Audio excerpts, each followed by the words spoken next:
Jetzt fangen wir an mit unserer Fernsehsendung Unsere Familien über unsere deutsche brasilianische Kultur und Geschichte und auch über diese Verbindung zwischen Deutschland und Brasilien.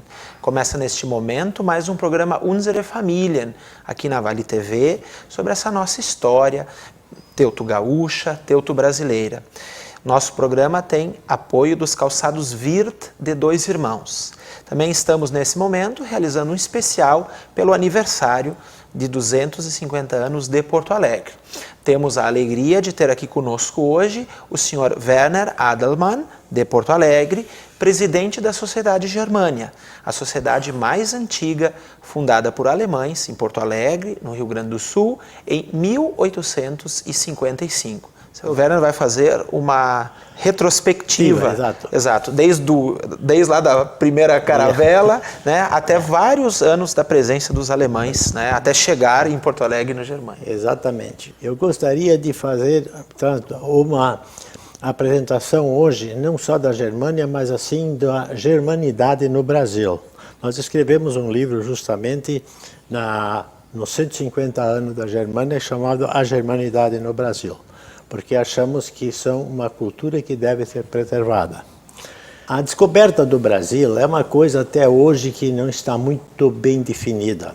Ou, por exemplo, foram perdidos muitos dos documentos naquele incêndio de Lisboa.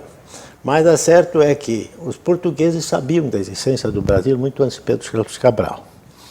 E, inclusive, se diz que em 1488, já mandaram uma caravela pilotada pelo Duarte Pereira para fazer o reconhecimento do Brasil. Sabia-se que tinha uma ilha lá, não se sabia o tamanho da ilha, não se sabia o que tinha de valores para serem requisitados, e a coroa portuguesa estava muito condicionada ao Tratado de Tordesilhas. Queriam saber muito bem se aquilo pertencia para o lado de lá, que era espanhol, ou para o lado de cá, que era português.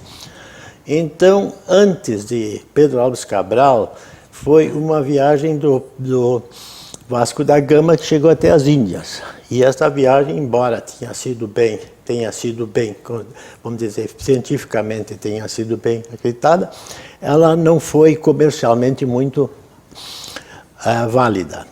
E quem financiava naquela época as grandes descobertas portuguesas eram os nobres de Florença, e que reclamavam que o seu dinheiro era empregado e não tinha retorno.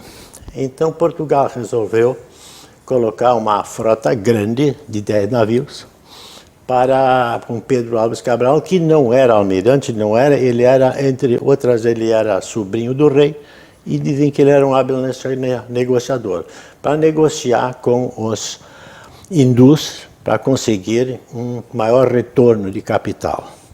Acontece que nessa própria viagem foi dito: olha, você passa lá pelo Brasil, aquela ilha lá, e faz oficialmente a descoberta.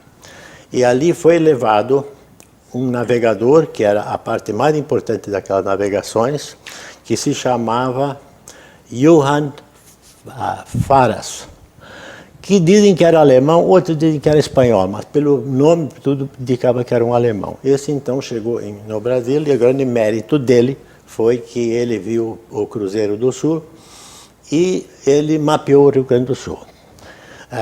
Os instrumentos de navegação eram bastante, naquela época, rudimentares. Mesmo assim, ele conseguiu determinar muito bem a latitude de Cabralha, onde eles chegaram, dizendo que era 20 graus sul, e quando na realidade 27 graus sul, quando é 26 e 35, uma coisa assim. Mas, quer dizer, para aquela época foi muito boa.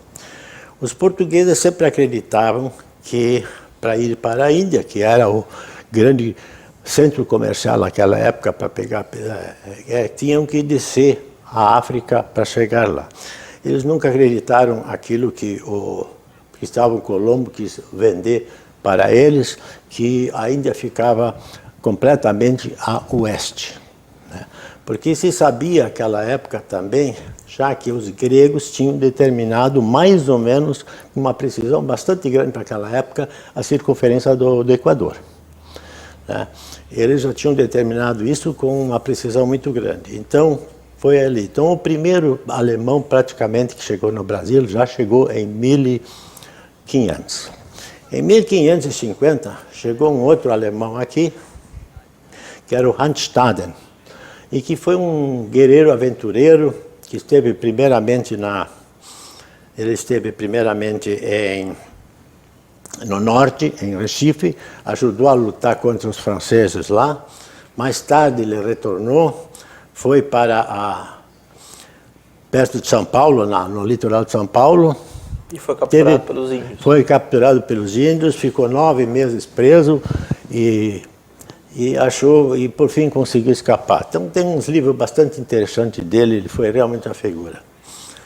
E depois dele, eu diria que uma figura mais marcante de todas foi o Alexander von Humboldt.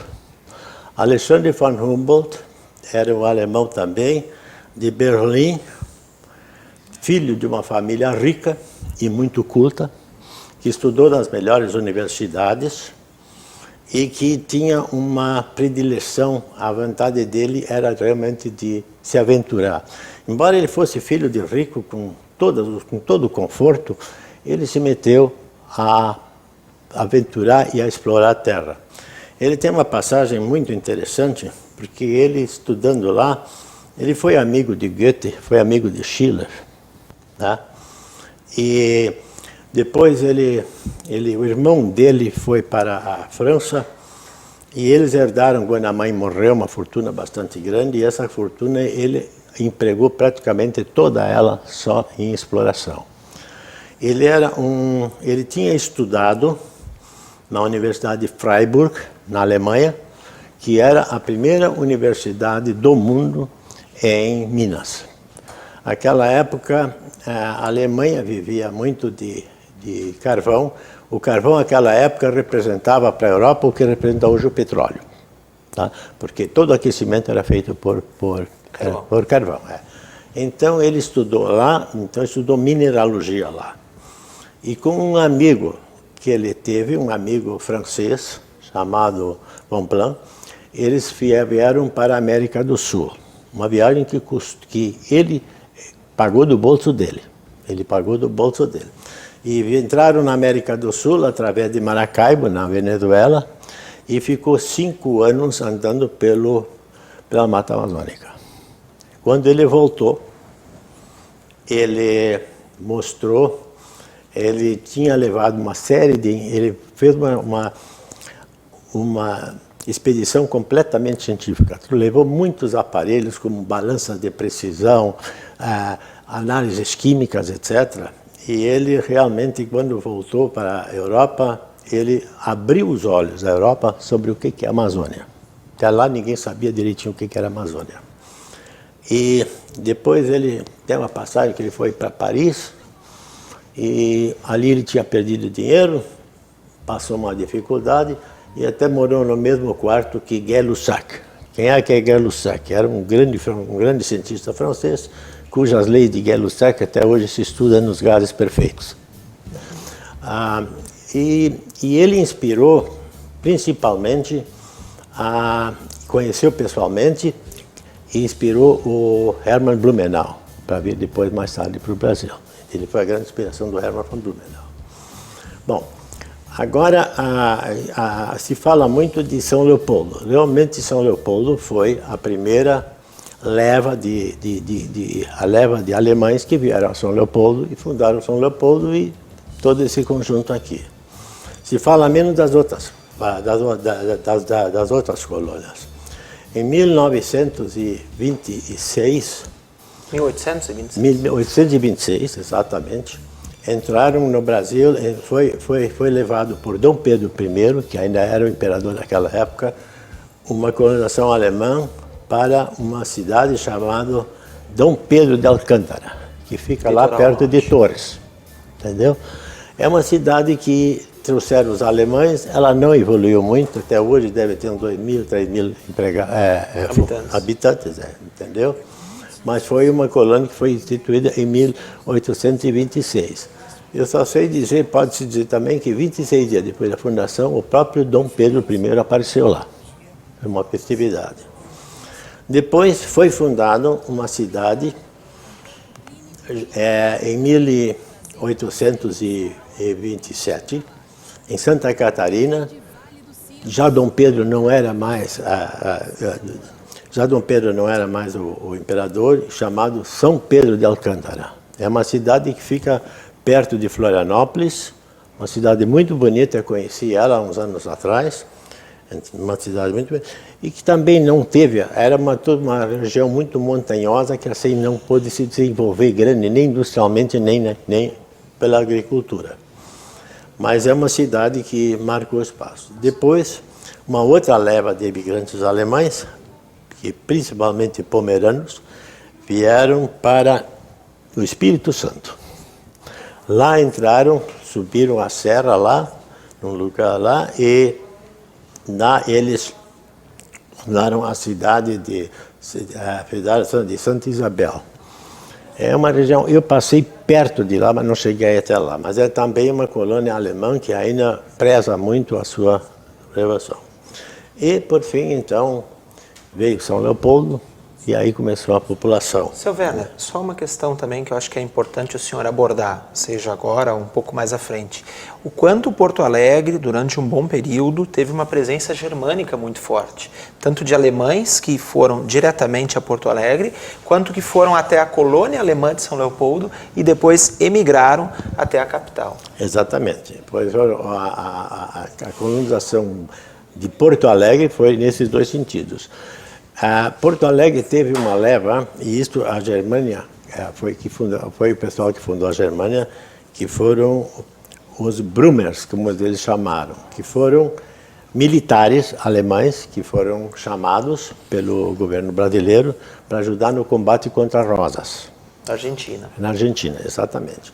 Esses vieram para o Brasil e a guerra contra Rosas praticamente já tinha terminado quando chegaram, mas com o seu contrato eles poderiam receber uma certa quantia de dinheiro, voltar ou então ficar em Porto Alegre. E a maioria ficou em Porto Alegre. E primeiramente eles fundaram a sociedade em Germânia porque eles queriam um lugar em que eles pudessem se encontrar, conversar, etc., tudo mais, conviver, socialmente e culturalmente. Então fundaram uma sociedade germânia no dia 23 de junho de 1855, numa pequena sede na atual Praça da Alfândega. De lá, a sede passou a ser para na Rua das Flores, e de lá depois um casarão, onde hoje é a Germânia, ali na Rua da Independência, no norte da Independência. Bom, esses germanos realizaram realmente muita coisa em benefício da comunidade.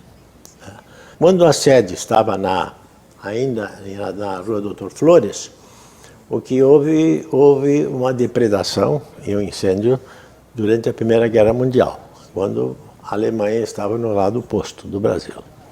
Bom, depois, na Segunda Guerra Mundial, felizmente, a Germânia naquela época tinha um seguro, e com o seguro eles conseguiram comprar um terreno, então, na Independência, para fazer o casarão. No casarão mesmo, o que acontece aconteceu o seguinte: durante a Segunda Guerra Mundial, os bens alemães foram confiscados, e a Germânia ficou confiscado, e lá foi colocado a 5ª Base Aérea. E por vários anos. Até de 41, 42, fim de 41, começo de 42, até 1953. ela ficou na mão da 5ª Base Aérea. E quando a Alemanha, depois da guerra, ela foi devolvida somente em 53 para a sociedade germânica. Como em 55 a Germânia iria festejar o centenário, a direção da Germânia naquela época se esforçou muito para conseguir recursos, inclusive vendendo parte para que pudessem recondicionar a sede. A Germânia sempre foi uma sede muito elitiva. E o que se pode dizer é o seguinte: a Germânia também tratou de trazer muita cultura para cá. Seu Werner, se também o senhor puder reforçar ilustres presenças, né, Sim. que estiveram na Germânia. Sim. Aqui nós podemos dizer o seguinte: o próprio Getúlio Vargas esteve na Germânia em 1930. Teve uma festividade, ele esteve lá. Depois esteve o presidente da Alemanha, que era o Heinrich Lübke, naquela época esteve em 64 na Germânia, isso já bem posterior. E a Germânia teve grandes artistas. Um dos grandes pianistas daquela época era um polonês chamado Brailovsky. Ele estava em Porto Alegre, ele foi convidado para na Germânia, participou de um concerto na Germânia. Quando ele retornou, alguns anos depois, ele fez questão de voltar à Germânia para tocar novamente. Então a Germânia sempre esteve, assim, vamos dizer, nesse lado cultural. A sociedade não se enveredou para a parte esportiva. Houve, por exemplo, Surgipa foi fundada dentro da Germânia, mas foi uma outra coisa. Tem clube de vela também, etc., tudo mais. A Germânia não participou disso aí, entendeu? E até hoje não participa. Hoje, né, infelizmente, a Germânia está bastante reduzida em seu tamanho e nós estamos tentando também, até há pouco tempo, até a pandemia, que é aquela em direito tudo, nós também tínhamos uma parte cultural bastante grande, com cinema, com ópera, etc., tudo mais. Bom. E também é importante que foi se reinventando ao longo das décadas e durante toda essa trajetória, porque, veja bem, né, desde 1855, como o senhor diz, com atividades culturais, com eventos, né, com bailes, recebendo autoridades, né, Bem, esse já é uma boa parte do legado, mas o senhor também está anos à frente do Germânia, né, se o senhor puder destacar, né, porque são famílias, são pessoas, associados, muita gente de Porto Alegre e da região, talvez também, né, que participam. Sim. O que acontece é que não é exclusivo dos alemães, mas essas imigrações todas sempre formaram clubes, como os italianos formaram, como os judeus formaram, de convívio. E uma das razões eram de que os filhos também tivessem seus contatos. E, inclusive, dentro da Germânia, deu muito casamento, que era uma das funções, entendeu? Sim. Deu muito casamento. Por isso se fazia baile, se fazia essas coisas todas ali, entendeu? No centenário foi escrito um livro sobre os primeiros 100 anos da Germânia. E quem escreveu esse livro foi o Otto Ernst Mayr. Sabe quem é o Otto Ernst Mayr? O fundador da Varig. Ele era um ativo germanista. Tá? Ele escreveu. Quando chegou os 150 anos, coube a mim como diretor, disse, bom, vamos fazer um livro também, qualquer coisa. Então nós pensamos em fazer também um livro. O livro do Maia era um livrinho pequenininho, assim. Vamos fazer um livro pequenininho. Aí, graças a Deus, um colega meu chegou e disse, não, vamos fazer um livro grande. Meu primo é do Polo Petroquímico, nós vamos conseguir uma verba um apoio do Polo Petroquímico pela lei Rouanet e podemos fazer um livro melhor. Bom, foi então que a gente disse, olha, a germanidade, de uma maneira geral, já se acabou. Não digo completamente, mas já está em decadência. Hoje não existe mais família alemã por aí, todas elas já estão, vamos dizer, entrosadas com outras culturas. Mas o que a Germânia fez, o que a colônia alemã fez de bem para Porto Alegre, isso tem que ser preservado. Entendeu? Se você olhar, eu só vou citar duas coisas. O Colégio Farroupilha e o Hospital Moinho de Vento. Entendeu? Isso já chegaria, entendeu? Mas mesmo assim, como tinha muito comércio na mão dele, a Igreja Luterana teve uma época que realmente era a colônia alemã, a Igreja Luterana e a maçonaria, conjuntas, fizeram grandes obras, entendeu? Então, realmente, vamos dizer, esse legado que eles deixaram aqui persiste até hoje. Moinho de Vento, por exemplo, o Colégio Farroupilha é um dos melhores colégios que existem aqui no Brasil, até hoje no Brasil. E existe também no colégio e o Hospital Moinho de Vento é um hospital referência. É uma referência em todo o mundo, eu diria assim. Até hoje existem muitos americanos no hospital, porque existe uma associação que distribui, vamos dizer, doentes, principalmente da América, para outros hospitais onde os custos são bem mais baratos, porque a saúde é muito cara nos Estados Unidos.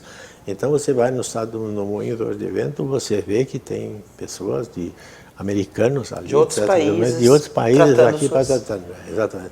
Eu pessoalmente eu não vi nenhum hospital desse gabarito na Alemanha. Eu morei na Alemanha, depois minha irmã estava na Alemanha e ela foi hospitalizada, e eu visitei ela em hospitais e não achei nada comparável com o Moinho de Vento. Entendeu?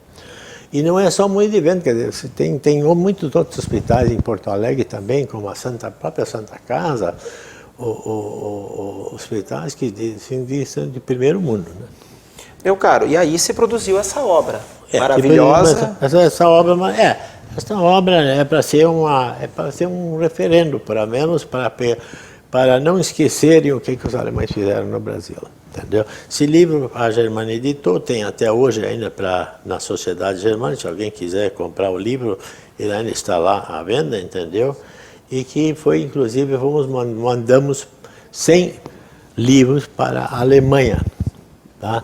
Em todas as universidades, institutos que se preocupam com imigração, o que é cada vez menor na Alemanha, entendeu? A gente mandamos os livros ali. Isso foi, inclusive, alguma coisa imposta pela própria Lei Rouanet. Né? Mas um livro bilíngue, português e alemão, sim, né? Uma história que fica registrada, preservada.